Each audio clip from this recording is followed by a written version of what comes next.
మీరు చూస్తున్నారు తెలంగాణ సమాచార్. వైద్య విద్య కళలు చెదిరిపోతున్నాయి. పాముల పుష్పశ్రీ వాణి గారు మాజీ డిప్యూటీ సీఎం ప్రెస్ మీట్ లో మాట్లాడుతూ, చంద్రబాబు నాయుడు గారు ఏమంటారంటే ప్రైవేట్ వ్యక్తులకు ఇస్తేట వాళ్ళు బాగా రన్ చేస్తారంట. అంటే మా ప్రభుత్వం అసమర్థ ప్రభుత్వం, మేము పూర్తి స్థాయిలో ముందుకు తీసుకెళ్ళలేము, సమర్థవంతంగా వీటిని ట్యాకిల్ చేయలేము, కాబట్టి ప్రైవేటీకరణ చేసేస్తున్నాం.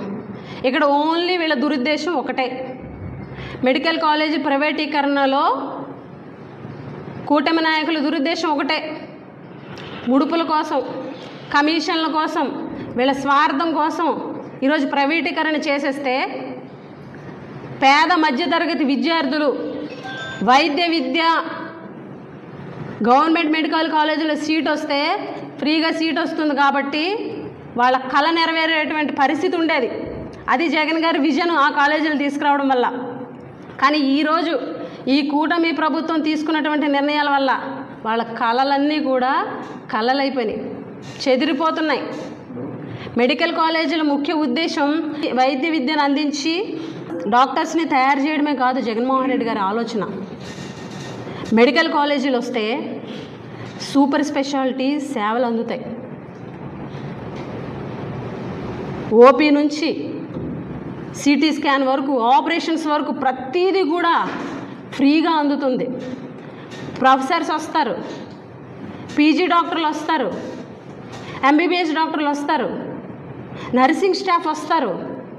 పూర్తి వైద్యము హాస్పిటల్లో జాయిన్ అయ్యే నుంచి ఎంత పెద్ద వైద్యమైనా సరే అది క్లియర్ అయ్యి బయటకు వచ్చే వరకు పూర్తి వైద్యం కూడా ఉచితంగా అందేటువంటి పరిస్థితి ఉంటుంది. అది మెడికల్ కాలేజ్ అంటే. తీసుకొచ్చినటువంటి వ్యవస్థని, అంత మంచి వ్యవస్థని ఈరోజు నీరుగార్చే విధంగా ప్రైవేటీకరణ చేస్తే, ఒకవేళ ప్రైవేట్ మెడికల్ కాలేజీలు అయితే వైద్యం ఫ్రీగా అందుతుందా? మెడికల్ సీట్లు పేద మధ్యతరగతి విద్యార్థులకి ఉచితంగా వస్తాయా?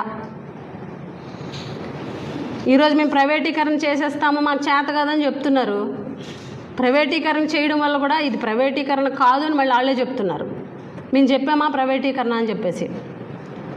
ఒకటే అడుగుతున్నాం ఈ కూటమి పెద్దల్ని, చంద్రబాబు నాయుడు గారిని, ప్రతి ఒక్కరిని కూడా మేము ఒకటే అడుగుతున్నాం.